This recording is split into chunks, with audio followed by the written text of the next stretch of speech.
ओम शांति। आज 7 मई 2024 की साकार मधुर महावाक्य है मधुबन से।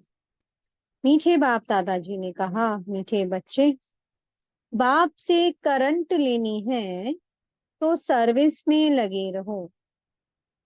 जो बच्चे सब कुछ त्याग बाप की सर्विस में रहते हैं वही प्यारे लगते हैं, दिल पर चढ़ते हैं। प्रश्न है, बच्चों को स्थायी खुशी क्यों नहीं रहती?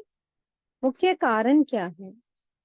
उत्तर है, याद के समय बुद्धि भटकती है। स्थिर बुद्धि ना होने के कारण खुशी नहीं रह सकती। माया की तूफान दीपकों को हैरान कर देते हैं। जब तक कर्म अकर्म नहीं बनते हैं तब तक खुशी स्थायी नहीं रह सकती है। इसलिए बच्चों को यही मेहनत करनी है। ओम शांति। जब ओम शांति कहते हैं तो बड़े उल्लास से कहते हैं, हम आत्मा शांत स्वरूप हैं। अर्थ कितना सहज है। बाप भी कहेंगे ओम शांति, दादा भी कहेंगे ओम शांति। वह कहते हैं मैं परमात्मा हूँ, ये कहते हैं मैं आत्मा हूँ। तुम सब सितारे हो, सब सितारों का बाप भी चाहिए ना। गाया जाता है सूर्य, चांद और लकी सितारे। तुम बच्चे हो मोस्ट लकी सितारे, उनमें भी नंबरवार हैं। जैसे रात को चंद्रमा निकलता है, फिर सितारों में कोई डिम होते हैं, कोई बड़े तीखे होते हैं, कोई चंद्रमा के आगे होते हैं। सितारे हैं ना, तुम भी ज्ञान सितारे हो। चमकता है भ्रुकुटी के बीच में वंडरफुल सितारा। बाप कहते हैं ये सितारे आत्माएं बड़े वंडरफुल हैं। एक तो इतनी छोटी बिंदी है जिसका कोई को पता नहीं है। आत्मा ही शरीर से पार्ट बजाती है, ये बड़ा वंडर है। तो तुम बच्चों में भी नंबरवार हैं। कोई कैसे, कोई कैसे। बाप उनको बैठ याद करते हैं जो सितारे अच्छे चमकते हैं।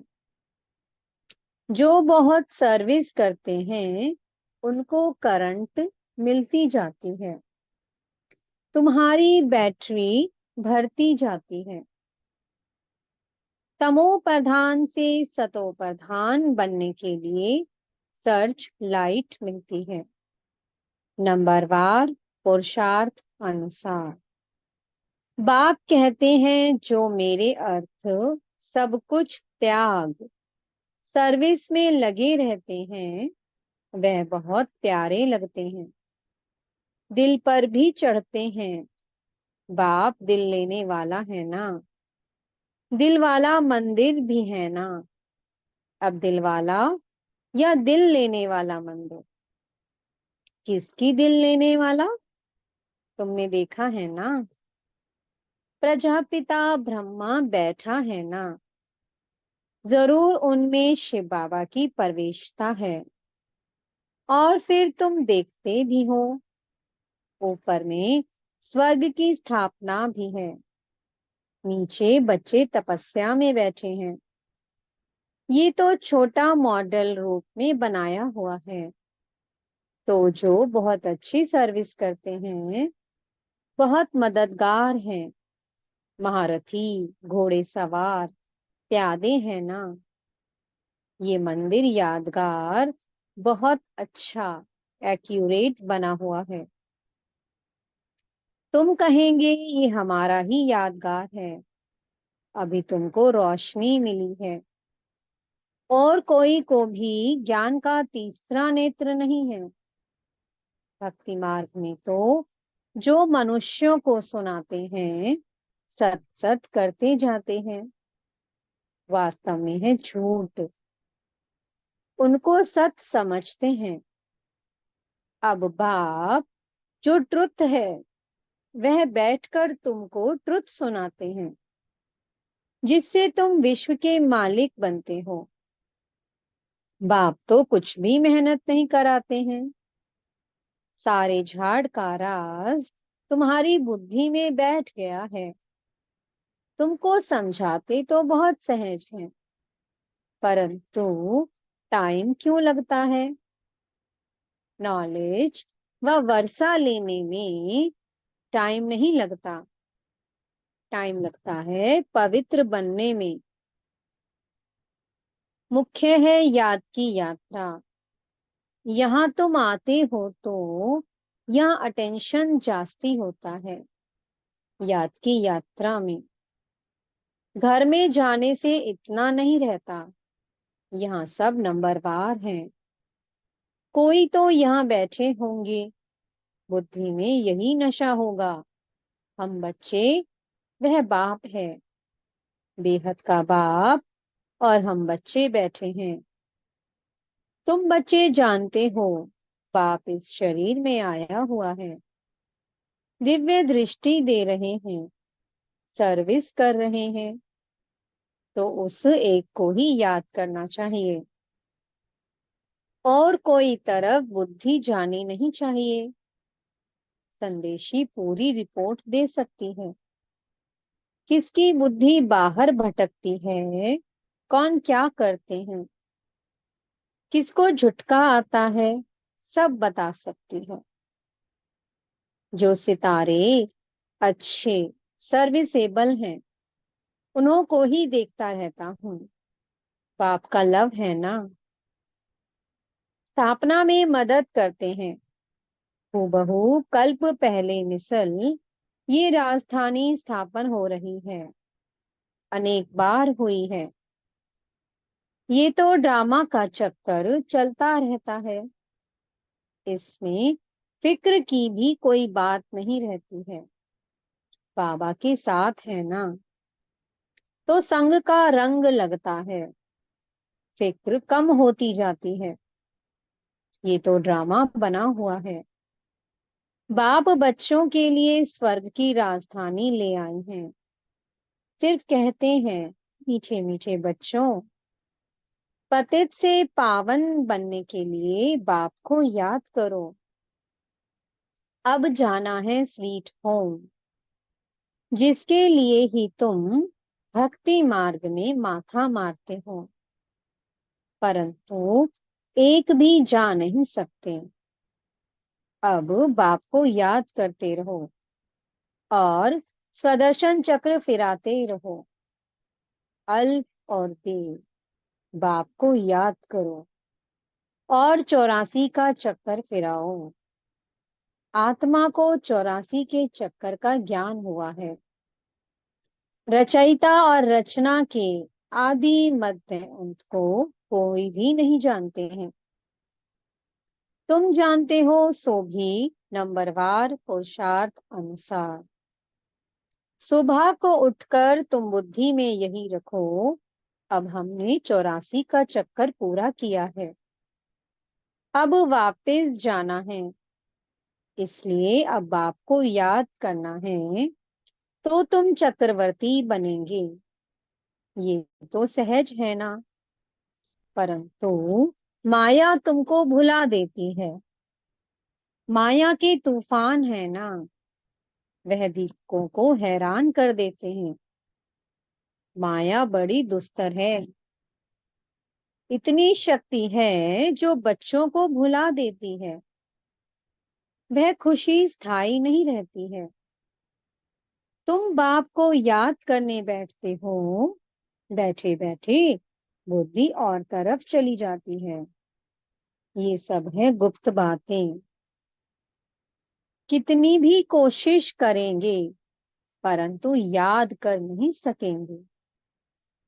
फिर कोई की बुद्धि भटक भटक कर स्थिर हो जाती है। कोई फट से स्थिर हो जाते हैं, कोई से तो कितना भी माथा मारो तो भी बुद्धि में ठहरता नहीं है। इसको माया की युद्ध कहा जाता है।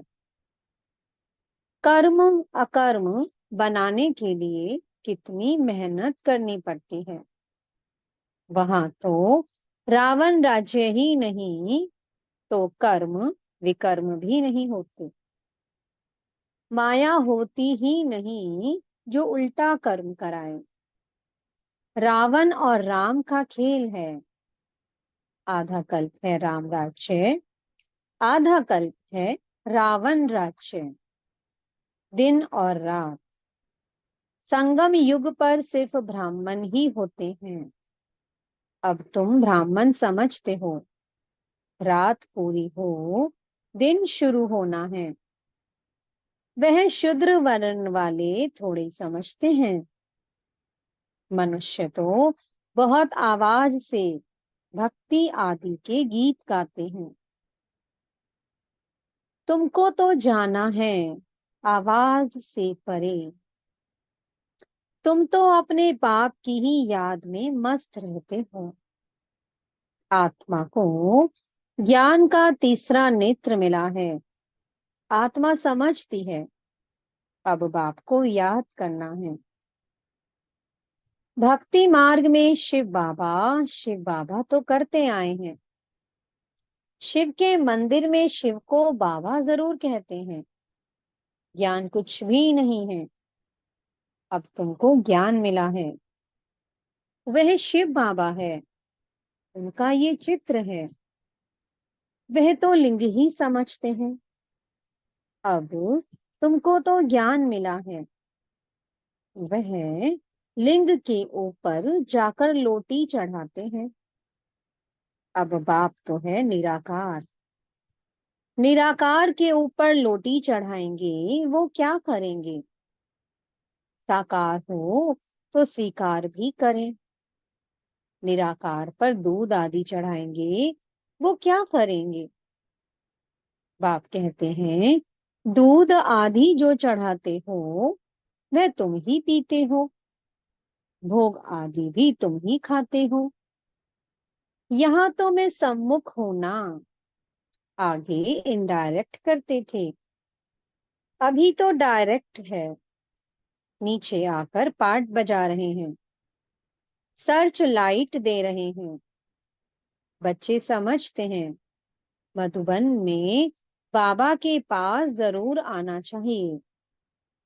वहां हमारी बैटरी अच्छी चार्ज होती है। घर में तो गोरख धंधे आदि में अशांति ही अशांति लगी हुई है। इस समय सारे विश्व में अशांति है। तुम जानते हो, अभी हम शांति स्थापन कर रहे हैं योग बल से। बाकी राजाई मिलती है पढ़ाई से। कल्प पहले भी तुमने ये सुना था, अब भी सुनते हो। जो कुछ एक्ट होती है फिर भी होगी। बाप कहते हैं, कितने बच्चे आश्चर्यवत भागंती हो गए। मुझ माशूक को इतना याद करते थे, अब मैं आया हूं तो फिर छोड़कर चले जाते हैं। माया कैसा थप्पड़ लगा देती है। बाबा अनुभवी तो है ना। बाबा को अपनी सारी हिस्ट्री याद है। सिर पर टोपी, नंगे पांव दौड़ता था। मुसलमान लोग भी बहुत प्यार करते थे, बहुत खातिरी करते थे। मास्टर का बच्चा आया जैसे गुरु का बच्चा आया। बाजरी का ढोढा खिलाते थे। यहाँ भी बाबा ने 15 दिन प्रोग्राम दिया था, ढोढा और छाछ खाने का। और कुछ भी नहीं बनता था। बीमार आदि सबके लिए यही बनता था। किसको कुछ भी हुआ नहीं। और ही बच्चे, और ही बीमार बच्चे भी तंदुरुस्त हो गए। देखते थे कि आसक्ति टूटी हुई है, ये नहीं होना चाहिए, या ये चाहिए। चाहना को चुहरा अर्थात जमादार कहा जाता है। यहाँ तो बाप कहते हैं मांगने से मरना भला। बाप ही जानते हैं बच्चों को क्या देना है। जो कुछ देना होगा वह खुद ही देंगे। ये सब ड्रामा बना हुआ है। बाबा ने तो पूछा था ना बाप को, जो बाप भी समझते हैं और बच्चा भी समझते हैं। वह हाथ उठाएं तो सबने हाथ उठाया। हाथ तो झट उठा देते हैं। जैसे बाबा पूछते हैं कि लक्ष्मी नारायण कौन बनेंगे, तो झट हाथ उठाएंगे। ये पारलौकिक बच्चा भी जरूर ऐड करते हैं। ये तो माँ बाप की बहुत सेवा करते हैं। 21 जन्म का वर्षा देते हैं। बाप जब वानप्रस्थ में जाते हैं तो फिर बच्चों का फर्ज है बाप की संभाल करना। वो जैसे सन्यासी बन जाते हैं। जैसे इनका लौकिक बाप था, वानप्रस्थ अवस्था हुई तो बोला हम जाकर बनारस में सत्संग करेंगे, हमको वहां ले चलो, हिस्ट्री सुनाना। तुम हो ब्राह्मण प्रजापिता, ब्रह्मा कुमार कुमारियां। प्रजापिता ब्रह्मा है, ग्रेट ग्रेट ग्रैंडफादर। सबसे पहला पत्ता है मनुष्य सृष्टि का। इनको ज्ञान सागर नहीं कहा जाता। ना ब्रह्मा विष्णु शंकर ही ज्ञान के सागर हैं। शिव बाबा वो है बेहद का बाप, तो उनसे वर्षा मिलना चाहिए ना। वो निराकार परमपिता परमात्मा कब कैसे आया, उनकी जयंती मनाते हैं। ये कोई को पता नहीं है। ये तो गर्भ में नहीं आते हैं। समझाते हैं कि मैं इनमें प्रवेश करता हूँ बहुत जन्मों के अंत में, वानप्रस्थ अवस्था में। मनुष्य जब सन्यास करते हैं तो उनकी वानप्रस्थ अवस्था कही जाती है। तो अब बाप तुमको कहते हैं बच्चे, तुमने पूरे 84 जन्म लिए। ये है बहुत जन्मों के अंत का जन्म। हिसाब तो जानते हो ना। तो मैं इनमें प्रवेश करता हूँ। कहाँ आकर बैठता हूँ? जहां बैठी है उनके बाजू में आकर बैठता हूँ। जैसे गुरु लोग अपने शिष्य को बाजू में गद्दी पर बिठाते हैं। इनका भी स्थान यहाँ है, मेरा भी यहाँ है। कहता हूँ हे आत्माओं, मामेकम याद करो तो पाप विनाश हो जाएंगे। मनुष्य से देवता बनना है ना। ये है राजयोग। नई दुनिया के लिए जरूर राजयोग चाहिए। बाप कहते हैं मैं आया हूँ आदि सनातन देवी देवता धर्म का फाउंडेशन लगाने। गुरु लोग अनेक हैं, सतगुरु एक है, वही सत्य है, बाकी तो सब झूठ है। तुम जानते हो एक है रुद्रमाला, दूसरी है वैजंती माला विष्णु की। उसके लिए तुम पुरुषार्थ करते हो। बाप को याद करो तो माला का दाना बनेंगे।